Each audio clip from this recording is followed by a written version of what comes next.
Dhātā. Dhātā means the supporter of Brahma. He is not just a creator of Brahma, but he supports Brahma also. That's why he's called Dhātā. So Dhātā means creator of Brahma, actually, not supporter, creator of Brahma. Dhātā, one who creates. Dha means to produce, dha means dharane, poshane, to sustain, and adhata means one who doesn't need any other support is called dhata.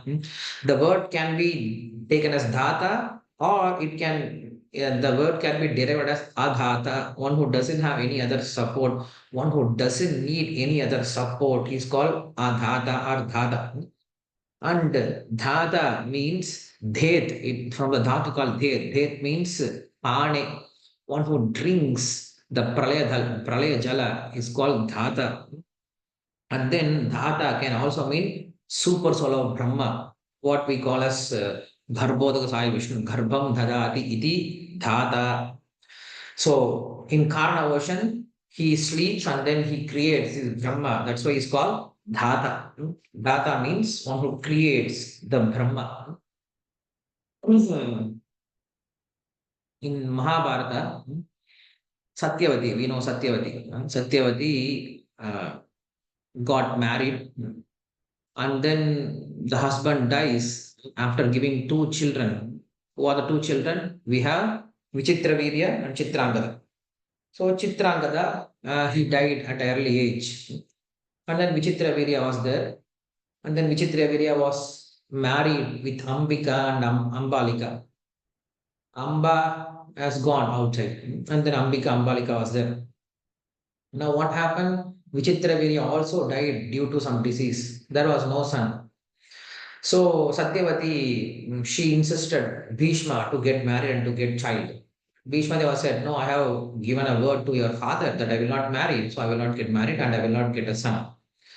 And then in those days, there was a process called Niyoga. Niyoga means if a woman doesn't have a child, then they can get child through rishis or from a royal family itself. Like now we have sperm donors and different processes, artificial impregnation. In a similar way, there was a process called Niyoga. So Satyavati has prayed to Vyasa and Vyasa appeared. And then she asked, can you impregnate these two girls and give some child for me?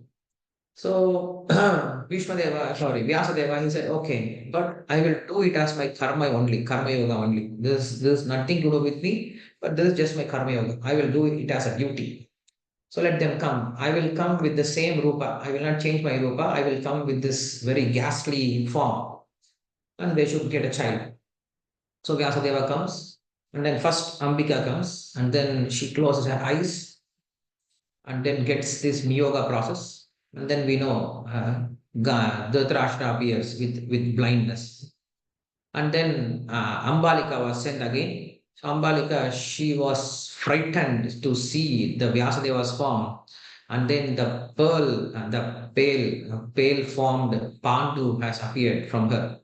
And then third time again Ambika was sent. But this time Ambika refused to go, and then she has sent a servant maid to get a child. And then servant maid got a child called Vidura. Now there's a significant difference here. Ambika was in Tamoguna and Ambalika was in Rajoguna, and that servant was in Satvaguna.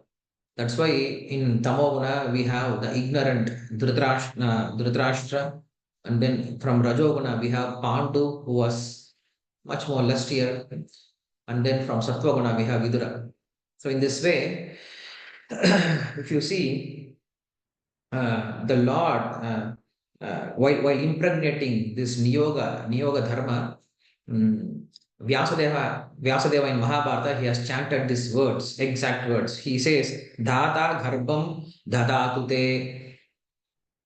He says, I am not actually impregnating you. It is the real Dhātā. Dhātā means the real impregnator, one who impregnated the Brahma within this material creation. That Dhātā will impregnate you in your embryo also. So in this way, he is the real Dhātā. He is the real impregnator. So when this material world has to be created, Lord, he impregnates Brahma into this material world, into the embryo of this material world. And from Brahma, everything gets created. So he is real Dhātā.